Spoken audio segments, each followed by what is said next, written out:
feeling great. We've had one ban on this track apparently.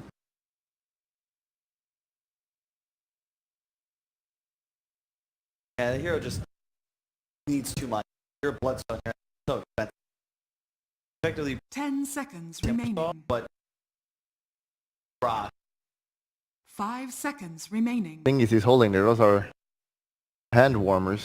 Very comfortable. It's basically some science from space that warms up your hands for a while. Very comfortable. Don't ever split them though. Yeah. Don't ever split Yeah, them. you don't want to open it up and eat it. It's I've seen a player open it or like split it like, as a mistake, and it just went all over his keyboard. And it took 20 minutes to get it out. Yeah. Yeah. I'm not a huge of the OD just because I hate OD against like Weaver, Undying, anything that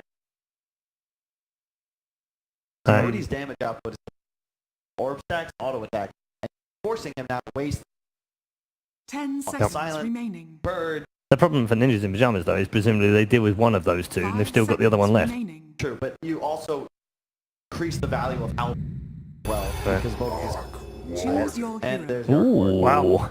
Yep, I am gonna give this one to the NiP boys, folks. And Doesn't even wait to see who's playing what. I don't need this. I love this draft. This Love is it. really, really, really good. If you look at the of minion creeps and annoyances that the NiP put, how do you deal? You're playing NiP, but the army of Zuan, Yeah. it's just not fair. But the enemy has an army of skeletons. Yeah. That's also pretty an scary. army of undead people, I think, on one side, that's for sure. Draft done. Ted. For the draft, I'm going to say NiP. I actually really like it. I don't think Keen have got the clear to deal with what NiP are going to throw at them. Yeah. So yeah, NiP. Nice last pick as well. Yeah, I'm not sure how good Clinks is yet, and since I've not really seen him doing that well, I have to go with NiP as well. Okay. I'm not. All right. All three panel members going for Ninjas in Pyjamas. What do our commentators think of that? Are they also on the Ninjas in Pyjamas train for game number one? I think this is concerning, where we run the risk of going all in, both analysts and casters together Right. again. Then Okay. I don't lose my lead. That is true. And Toby finishes last. Yep. I am not last right You now. are last. I am. Bulldog, shush. You are genuinely You're not last. last right now. Yeah, see? Yeah, Bulldog, get your facts right, bro. NiP. Fake news. Yeah. NiP. Yeah. I'll go NiP too. Okay. If anything wins this game for the Keen squad, it's because Clinks takes off. That's Okay. the one thing I see. Yeah. All right. Well, let's find See how out it what do goes. they do, gents. It's all yours for game one. I love hearing the words, if Clinks takes off out of your mouth. Prepare And it's for like, battle. okay, well, will Clinks be useful? Like, one time he was useful and then everything else just fell off. Yeah, that was And the other Ehom- time he was never useful. It was OG had him one time on Thompson. Yeah, that was not very useful. And then we had the E-Home game against Keen where it was useful with the Clinks Drow combination. But I felt like in that game it wasn't really necessarily the draft as much as it was them outplaying Keen. And E-Home has shown to be, arguably right now, at least in this tournament, the strongest team. So that definitely makes a big difference. But well, we'll see how it goes here. The reason I'm pointing to Clinks in this game is that somebody's got to get rid of the layers on Visage, Gravekeeper's Cloak, and somebody's got to get rid of the Tombstone. And he's the only one who can do it. OD is terrible at dealing with Tombstone. All of the other heroes are just as bad. But trying to deal with Tombstone when you've got an Arc Warden who's also creating a whole bunch of troubles around it. Like, Yes, that's why I think this Arc Warden last pick from NiP is really, really good this game. That's why I like their draft so much. Until that point, it's like, you know, it can go both ways, but both Clinks and this OD really depend on hitting these ranged attacks to build up, and you just put the bubble down. Yep. From Ace and protect everyone with a magnetic field. You have two of them. It also feels very comfortable for NiP, for everything they have in their draft. Yeah. And their team fight is better too. They're going to show up, they're going to drop the Tombstone, they'll have the birds, they'll have the Ravage. This is very Gambit-like, but with some twists. They're already switching up their lanes too. You've got Tidehunter heading down towards the bottom lane, so 33 is going to be down here with PPD. But Farda's making his way up to the top lane. In fact, you've already got Undying, like PPD's TPing out as well. So they got information as King Gaming got a little aggressive, but at the same time, Keen now they send Dark to the bottom lane.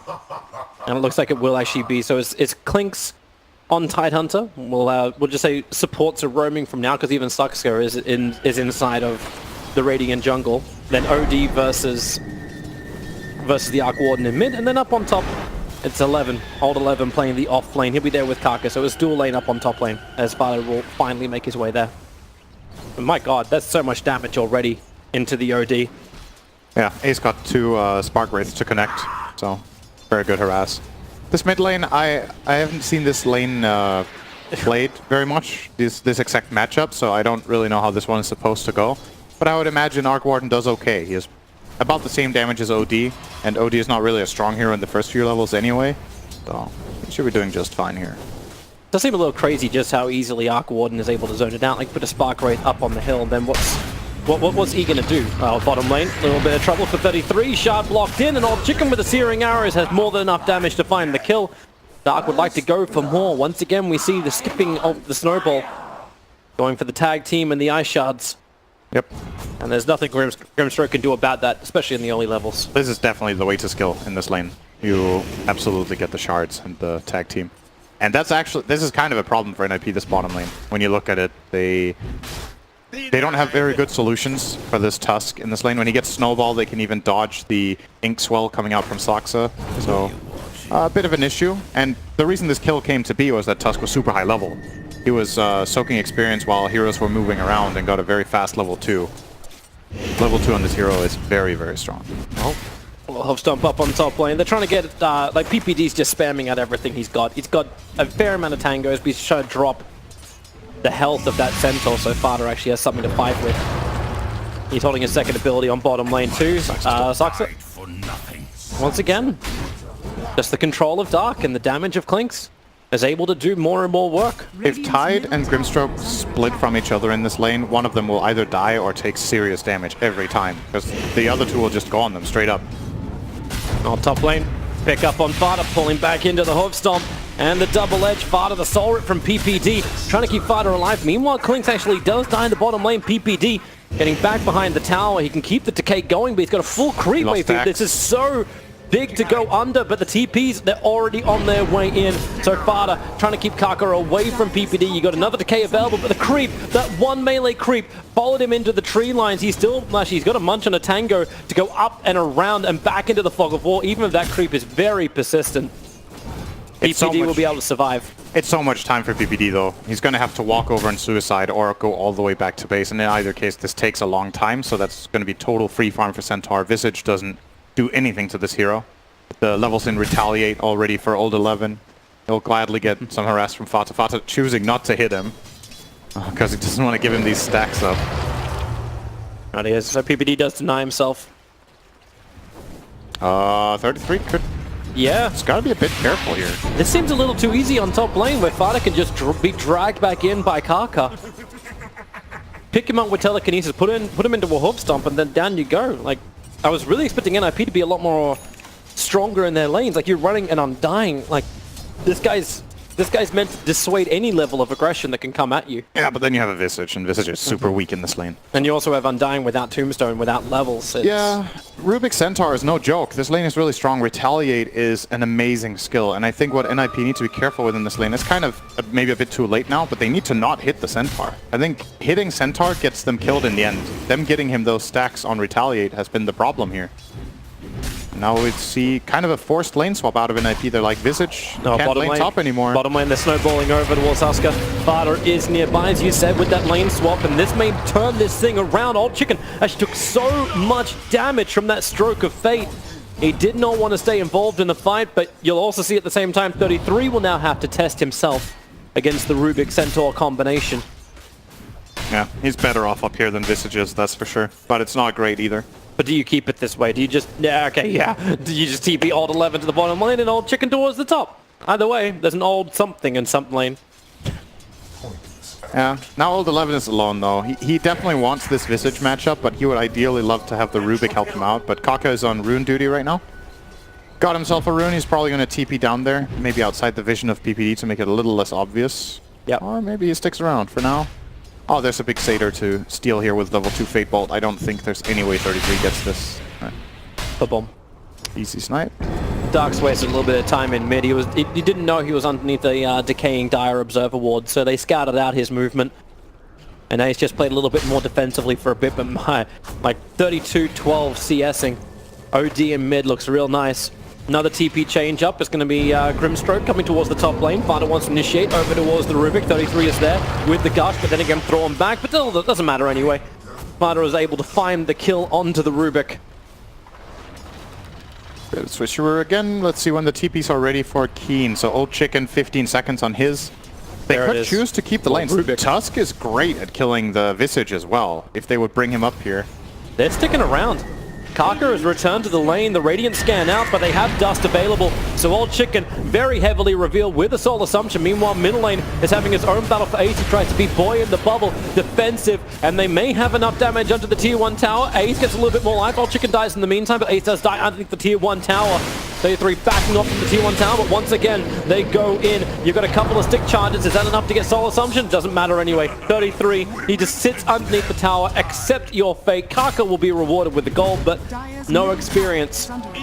They're still fantastic for the CS across the board and the networks. Keen is still well ahead. Yeah, they're winning the lane stage super hard, especially this mid lane is a huge advantage. 1,000 net worth lead for E in this lane. And yeah, it cost them a little bit on the Klink's account. He actually played the situation pretty well there, Old Chicken. It was just too much. He dodged the Soul Assumption with Strafe. Couldn't really ask for more of what he did in that situation, but still ends up getting picked off. But Team Gaming with the top 3 net worths across the cores, and it's not like Rubik is suffering for it either. He's top of the supports, so they're really in a great position right now with this early lead. And NiP will be mainly waiting for Fatsa to hit level 6. They want the Familiars, and then maybe the Ravage, and then probably hoping to find some sort of kind of team fights. Bottom lane. Yeah, team fights damage coming in, but it's 3 players from King Gaming going after 33 before he's got the Ravage available. He can get an Anchor Smash. PvD actually dropping the Tombstone, but then just Stampede forward from King Gaming. They want the fight, and they'll take it. Man, this tag team plus strafe hits, it's no joke. And of course there was a 13 Retaliate stack Centaur laying into the Tide, dealing so much damage there, Old 11. That Observe Ward may have been a little too obvious, Kaka. Looks right underneath Grimstroke. It's like, yeah, yep, okay. But I still wonder, like, with this early start, it looks fantastic for Keen. But what we were talking about in the strength of NiP is that combination once they have the levels. Yeah. Once you have Familiars available, once PPD is not just feeding himself inside of a lane and the Tombstones, like, then you feed yourself inside the lane and get the 2 Tombstones down. Yeah, the Tombstone level 4, if Klinks can be controlled in some way, either by Ravage or get jumped by... Yeah, what is he actually going to get jumped by? That's the question. The hero is really good against Visage because Strafe counters everything he has. Snowball's coming in. Tombstone's on a vulnerable. Get 3-man decay. The ball comes down from Ace, but they're inside it. Saska wants to help out. He's got the Stroke of Fate. The OD ult. He does fall down. Ace finding himself dead. I was about to say finding himself with a revenge kill onto Dark, but even the Spirit is not enough. 11 HP on the Tuskar. He'll walk away. That was not a clean kill whatsoever from Keen, but it still barely worked. They snowballed in and then used the Centaur Stomp, but it didn't connect. So Ace got to cast his spells, they got to TP and help. Not enough help. It creates some space, like you still got Old Chicken free farming up bottom lane. Actually, I make the question, do you use Burning Army to force down tier 1 towers early on if you're not going to get involved in the engagements? Does it hit towers? I'm uncertain. I think it does. I haven't played the hero. Top lane, Old 11 in trouble. Hoof Stomp's there, but these Familiars need to drop down. One of them already gets killed off. 33. Oh my he God, was no influence in this at all. Fada gets killed off as well. Old Chicken. Well, he got involved in the fights, and Burning Army was used to kill NiP straight down the top lane. I was thinking to myself when I saw this Klinks pick, I was like, okay, this hero's good against Visage because you have Strafe to get rid of the layers, and you have the Burning Army to get rid of the layers and deal damage to Visage, but... They're coming to mid. Ace tries to create multiple copies. PvD can't really help him out, even with the Soul. There's only 2 units there, and one of them was Ace. This Klinks is actually such a good hero against Visage. The Strafe, he just dodges all the attacks from Visage and the birds, and he dodges the Soul Assumption. When Strafe is running, Visage just actually can't do anything to him at all. Here's that moment again. So Tide's a non-factor. NiP in this fight before Ravage is up. They cannot create any space whatsoever with the team fight control they're meant to have. In this instance, it didn't really matter with the Strafe because he wasn't even the one gone on. It's just, it's interesting because obviously I'm thinking about the order that the draft went in and the fact that Keen did pick this hero Seems like it's an idea they've got of how to solve this Visage problem.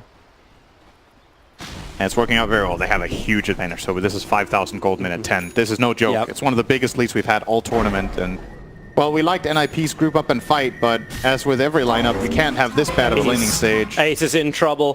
Farda doesn't have any kind of things to help him out. Ace just picked up, throwing down again, tries to be bubble up.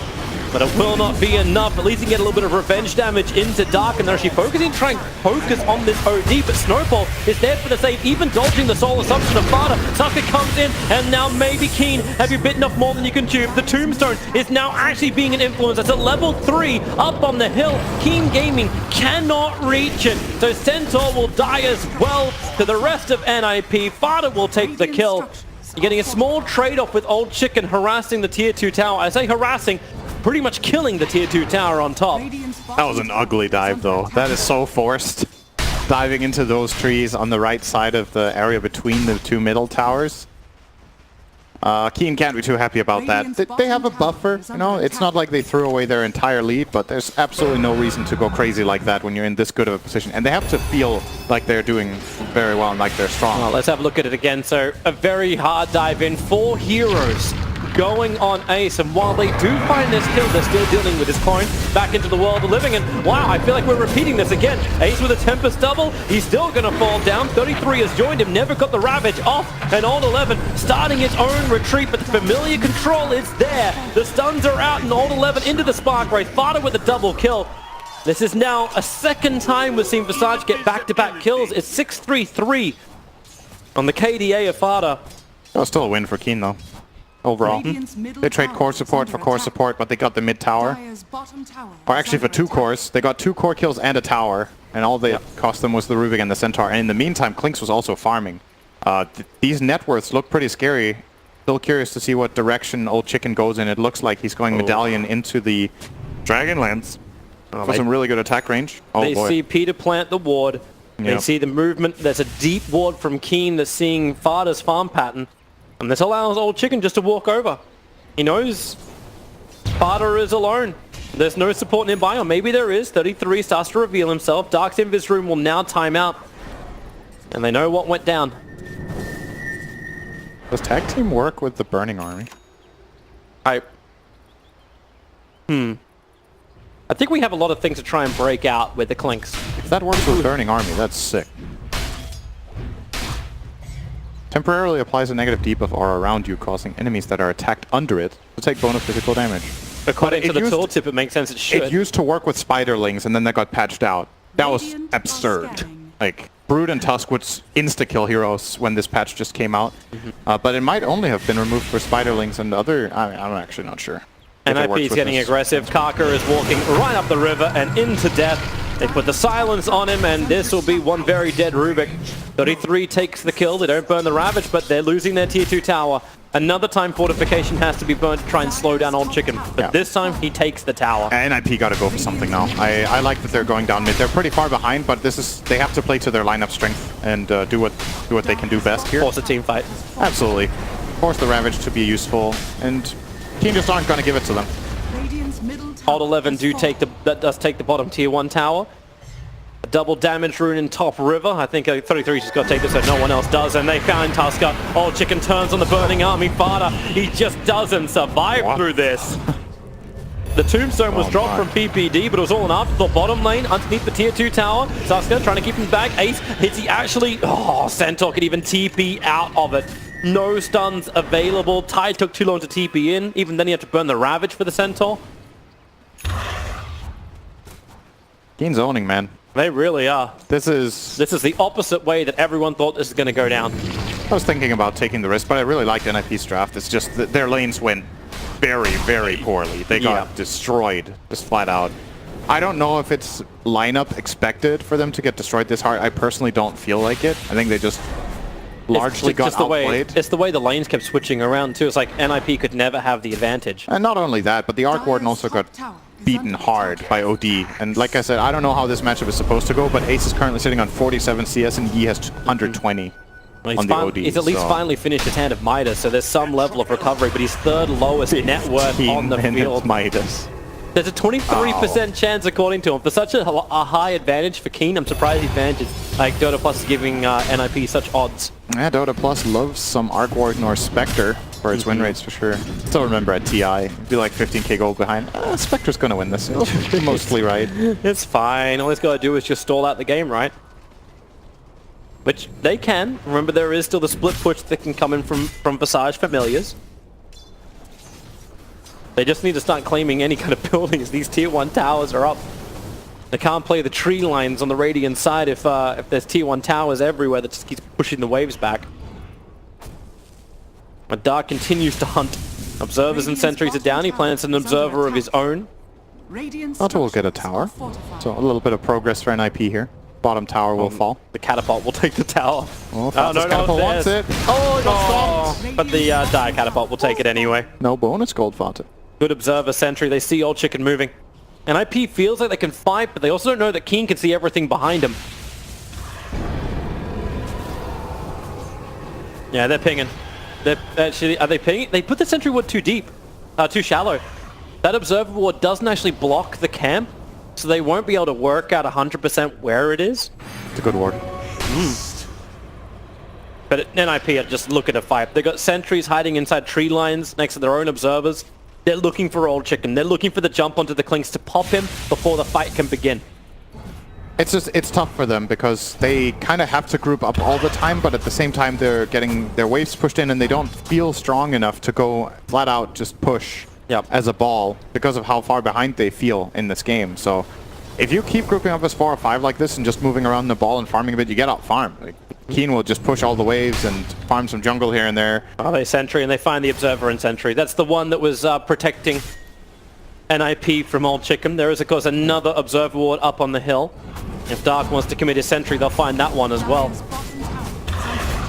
And then NiP will be really... Oh, okay, the sentry goes down, and yeah, of course they get the vision. They have one observer sentry combo now up for NiP. The rest of the map is dark and full of terrors. Old 11 took the tier 2 tower. Starting to knock on the front door a little bit here. He will obviously not go high ground, but just showing some presence. Not the best earn chart I've ever seen in my life. Plus 38. Didn't even need it. At least 33 is getting some space up on top. That's actually quite critical because he's 40 gold away from having his Blink Dagger. Well, I say that.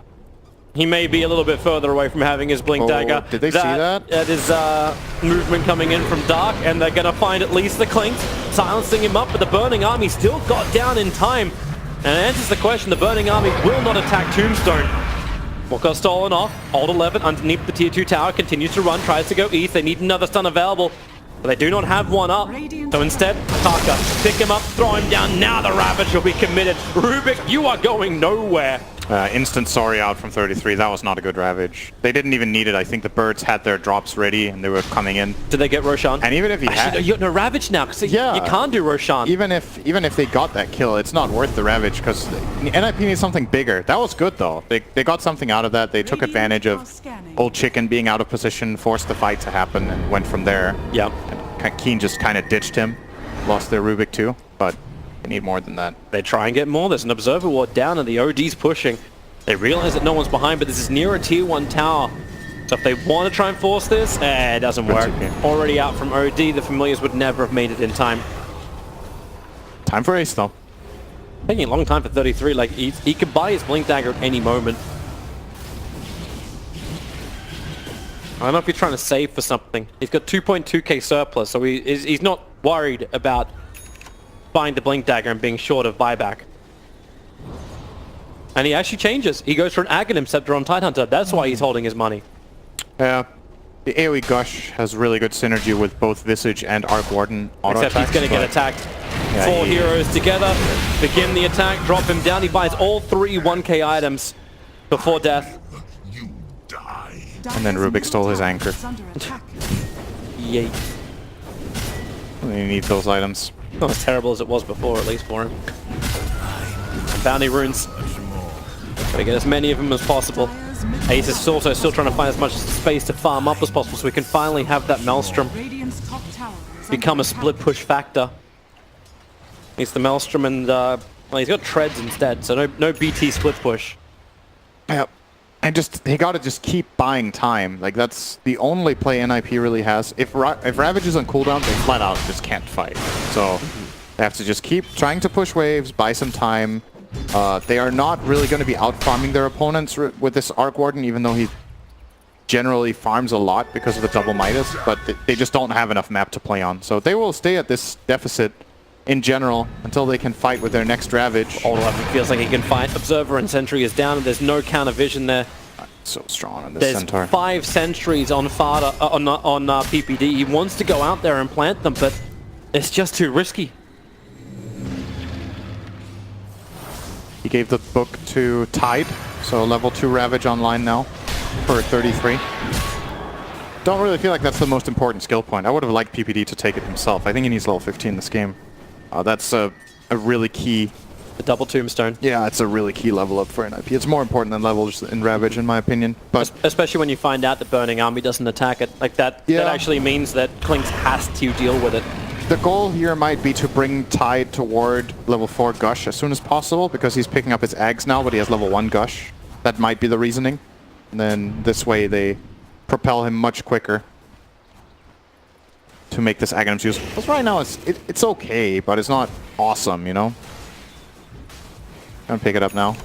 The aggressive old 11. I'm just gonna walk up the hill. Are you by yourself? Yep, but it's okay. King Gaming show a level of aggression, and this allows the rest of them to move over towards Roshan. Yeah. And this is the next big target. There is no scan for the Dire side, so they can't just check it. And all the lanes are being pushed in, so there's very little information that NiP has to work with, and it looks like they just have to let it go. It's the first Roshan, so there's no cheese at least, but there will be an Aegis Immortal. And it looks like there's a very clear itemization call here from Keen of how they win the game. Klinks has BKB, OD has BKB, Centaur is buying BKB as well as his next item. Just want to get these 3 BKBs so they don't have to care about Ravage and the Arc Warden and the Visage Bird drops, and then they're just going to jump in and try to blow them up. And I kind of like that idea. I think they don't need to push right now with this Aegis. Finish the 3rd BKB, the one of Centaur, before you go. We'll still have like 2 or 3 minutes on the Aegis by then. And then he only needs recipe and he's done. Amazing how fast he gets that. But I am liking the counter push of NiP, so even getting up the hill may be problematic. I suppose that's one way to get around it. A Blink Dagger onto the OD, already with BKB and the Ashikaya. He's really Radiant's bottom tower is Yeah. under attack. 13,000 net worth. He has double the CS of Arc Warden. It's pretty ridiculous. It's crazy how easily they can kill off the creep waves when they do this. Like Stroke of Fate, like you start with the Gush, which is only level 2. Slam it down the lane and then just follow through with the Stroke of Fate. Yep. It's like, oh, okay, it's gone. NiP will come out looking for a fight. They have the Observer and Sentry ward down, so they know that Kaka is mucking around with them a little bit. Such a low value kill for them to smoke for, though. But they'll take whatever they can get, as long as they have to burn anything big. So there goes that combination we're talking about in Kaka. The Stampede will be committed to get away, and OD is moving over. Same with the Tusker. NiP, I really don't think you want this, because OD is going to reveal the Blink Dagger. Remember, he's got the Aegis Immortal. He wants to have this fight, and they shot him up. 33 is controlled. He has Ravage, begins the TP, but the Hookstop will cancel it. He does not want to blow his Ravage, but he doesn't have buyback either. 44 seconds on the sidelines.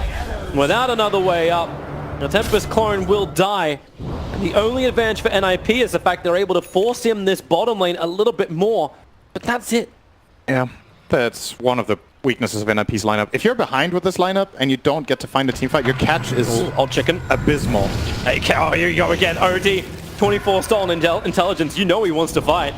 They went on a Rubik with 5 heroes smoked, and they couldn't kill him. He got gushed, and then he just got stampeded away. If they want to kill him, they actually have to Ravage. Like, it's kind of crazy, but we weren't expecting NiP to be in this position in the game. Like, they're going to kill PPD. That's how these lineups work. He was coming out just to put an Observer ward down. The duty of the support. Okay. He could not get it done. This is starting to be dangerous amounts of intelligence here on E. They'll first of all get 4 bounties now at minute 25. NiP are stuck in their base. And if he wants to make an aggressive move within the next 30 seconds or so, his ulti hurts. He has almost 150 int right now. Probably more or less one-shot his Arc Warden. Yeah. Not true. That's slightly exaggerated, but very good damage at least. Undying will at least respawn for the fight for Dark. You know he's on the hunt. Arc Warden's just sending his clones out. He's got a Hand of Midas he needs to use. Oh, Soxa. Yeah. Got spotted. Glimmer, though. Yeah, I can give him a little bit of an escape. Let's run away. Yeah, well, yeah, he hangs around to put out another Stroke of Fate before he'll TP. Dangerous to do. But mid lane's being pressured in. He's trying to keep the top up. So silence the Centaur. So there's no way to stop him and earn him. So at least there's no way to blink. Gets a one more Stroke of Fate out and then Glimmer capes to the side. This is some next level play. Oh. And he'll actually get the TP out. Brought the attention Nice play of the OD. Yeah, he needs to do... honestly, I don't know. You need to do this 50 times in a row. Sparta's walking up exactly the same kind of way. The TPD when the Burning Army will come down. Oh my god! Oh, goodbye. He just straight up... If you strafes, the Visage does nothing to him like we talked about before. And then he just drops the Burning Army down, instantly gets rid of the cloaks. And Fata, even with the Solar Crest, he just popped super fast. Yeah, well actually it'll be a full Solar Crest now. He bought a Ghost Scepter. Yeah. Did he have that there? No, I think he just bought the it. Solar Crest just got completed. So he had the Ghost. I'm assuming he did, considering how much money he has. I mean, he needs to use it. He must have. He must not have had it. He would have. really He would have used it. Yeah. He had a bit of time to react at least there. Yeah. Oh, They dead find bird. Yeah. Can't resummon when you're dead, and it's also on cooldown. And King Gaming just trying to force in every single lane. They continue to farm up. As you mentioned before, use the Aegis Immortal, just control everything, get that second BKB. It's already done, and he's already looking towards a heart. The Centaur is just an absolute beast. There are so many damage issues on NiP. And Ace is nowhere near trying to actually make up for that. Nia's the top net worth for NiP. There's a quick banishment. It's over on the Grimstroke. They'll bubble him up and try and protect. Same with the Gush. He's able to soul bind him and silence. And this may cause some problems for the OD as well as the Clinks if they can get some follow-up damage as the Gush. It continues to fly out, and Sasuke's able to survive. They burn the Aegis Immortal. It was kind of near death anyway. Miscommunication, though. The old chicken used his BKB defensively, and they lost the Aegis for nothing. So nice defense from NiP there. Only having to commit the Soulbind to get that outcome. Got to be pretty happy with that. Oh, they may even find a better target. Centaur's in a little bit of trouble. No way, it's Centaur. He's still got 700 life and Stampede's available and BKB and 21 charges. Let me just throw it all in there. Yep. Well, he did take 2,000 damage for kind of no gain. He got a couple of Retaliate stacks. That's what he was fishing for, but that was not very good for Old 11. But you know, in gaming, if they don't like what happened, they can just keep controlling the map and farming. If NiP come running into them, they are going to get destroyed right now. But what else would they do? They kind of have to try, right? Like, you at least force the BKB of Clinks. There's not going to be a better opportunity than this in the next few minutes. Yeah. I just don't see it. They have to just try it. If they stay in base like this, it doesn't even matter what heroes they have. Actually get a Blink Dagger now onto the Grimstroke, so if you want a really great position for Soulbind, and the follow-up silence, you can get it, and it was a really nice combo. And this can continue to happen from Ace. Now he has the BTs. He actually got Treads and BTs. Trying to keep the side lane pushes going, and King Gaming, not the greatest global counter-push team. In fact, they're terrible. Like, Tuskar can clean up a little bit. They're going to send the OD down there. Yeah. To push out the wave. Oh, he might find a freebie here. Oh, he has Glimmer. He has Glimmer Cape. Yeah, he's fine. No detection as well. Nope. Clinks is moving over, so Glimmer up quickly, buy some time. Oh, is he guessing correctly here? Oh. That would be a hard guess. Oh, it's a good guess. That was super. He started the orb attack. He guessed everything right there. This is when we discover he had a gem. He does not. I was checking for vision. They don't have a gem. They have a sentry on Dark and Dust on Rubik. Look at Ace's positioning. Look what he's doing. He's sending one clone bottom, and his real hero is in the top side of the map, because now he needs to cut this wave as well. Yeah, they're so desperate to get anything out on the map that they have to play like Snowball this. forward, Dark. You're a long way away from home. Old Chicken's moving in. They have a sentry ward inside the base, but here comes the Burning Army down, picking up the Tidehunter. They're trying to force something out from him, and then with the Soulbind, PPD and 33 locked together and blowing up together. At least they die together. A buyback out from the Tidehunter. PPD does not have the money for the same type of thing. But Keen Gaming looking towards the tier 3 towers. The Burning Army will time out now. Fortification protecting NiP for the moment. They're hoping there's some kind of like backdoor, but here comes the creep wave. The backdoor protection will kick in for a small amount of time. They get rid of the Observe Ward, and Ace has a lot of work to do. They're bubbling up the towers as far back as possible. Old 11, he's losing his armor, and now the Soulbind is out. The silence over on Rubik, but OD imprisoned up the Centaur, bought in some time, and then the Snowball save as well. But where are they going into? It's over towards the corner. What? They both blink out at the same time and save themselves. They got a Fada buyback out of that? He was about to respawn. What was that? Yeah, wait, what? Can we look at the timer of that again? Like, Centaur actually was almost dead, and they just defended, and they were out. And then they bought back an extra hero. That was very confusing. Okay, well, let's have a look at it once again. So 25 seconds on the Visage. Keen Gaming being held out by Ace. Great combination, great saving as well from both the OD as well as the Tusker. 15 seconds on the Visage. So there's the Snowball. Goes towards the clone. It dies and then just boom, boom, straight back out. But that's when he bought back. There was nothing to gain in this situation. That might come back to bite them. There are other things biting them in this game, though. There are other problems, and they're very far behind. So it will not be a singular mistake that costs them this game. It's a decent chunk of money, and it's also that long, well, I say long death time, but there's not that much that's added to it. Dude, this OD is so fun. Yeah. And he's not even top net worth. It's actually Old 11 who's top net worth with a full heart. 5,000 hit points Centaur. OD got a Hex. NiP are just chilling in their base. I'm loving the dominated creep that they're using though. So like, so what's going on? There's a dominated creep from Fada that's allowing Ace just to TP out, and he's moving into different areas. Like it was up near top, and now Ace is just farming up in the Radiant jungle. So Keen will take Roshan, they'll have Aegis and Cheese, and NiP will be tested in their high ground defense. To say the least. Yeah, to say the least. But Ace is finding more and more farm. He has buyback available, he's got a surplus of 180. So right now Keen are definitely in the driver's seat. But it'll be interesting to see just how well NiP can defend, or how poorly they can defend. 21k gold, 24k experience advantage. If this isn't enough for Keen Gaming just to knock over the mid, there's a lot of question marks to be had. All it takes is for them to have detection, get a good jump, and use their BKBs effectively. But they're still not together. OD and Rubik are trying to deal with the top, but these familiars are continuously pressuring it back out again. So Old 11 just comes up. He's got Heart, BKB, Cheese, and Greaves. Not Greaves, Crimson. He's feeling very, very safe. Safe enough just to run up to the tier 3 tower and get more information, but it's the Ace clone that's defending. It's gonna expire in 5 seconds.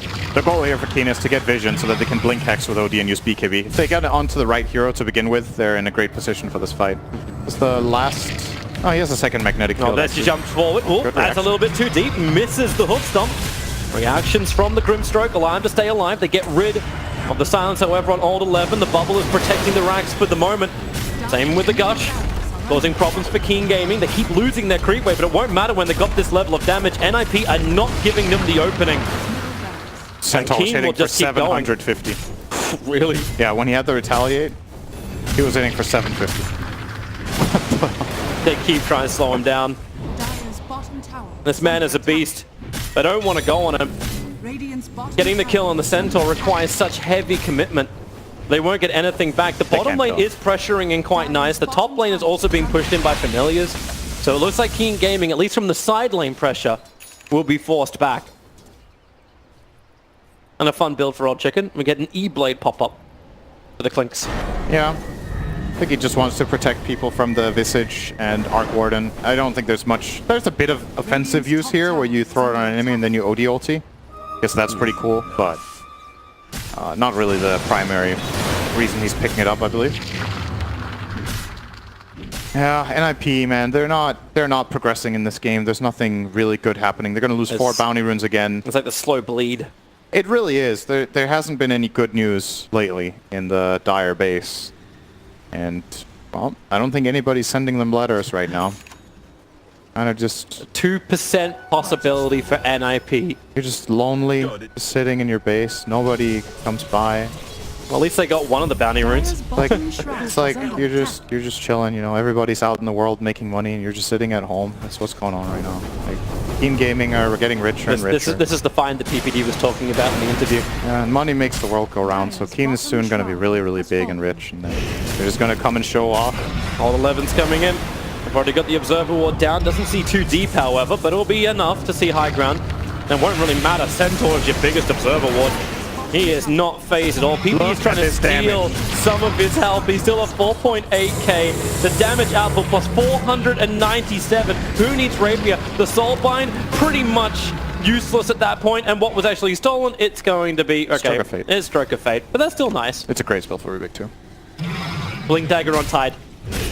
They needed some way to get 33 into the front lines to get this ulti off.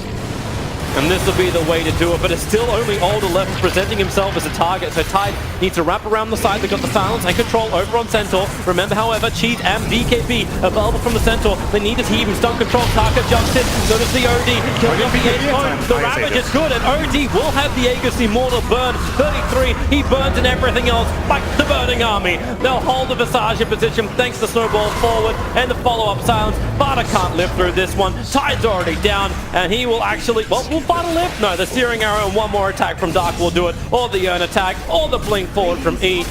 The Tombstone's getting rid of by Old 11. 2 lanes of Brax down. It seems almost impossible. In fact, it is. This is GG. A double hoof stomp from Old 11 in the back lines. NiP. A rough, slow bleed of a game, but Keen, firm and in control. Now 1 game up in this elimination match. I think the key to how Gambit make these strategies work is that they manage to find the right lanes and they manage to not lose the laning stage too hard so that they can ball up and go. But if your lanes go like this and you get this outplayed, it doesn't matter how good your team fight is, it doesn't matter how strong your team is at this timing, because the timing never existed in this game. It was very clear when you look at this NiP lineup, there are some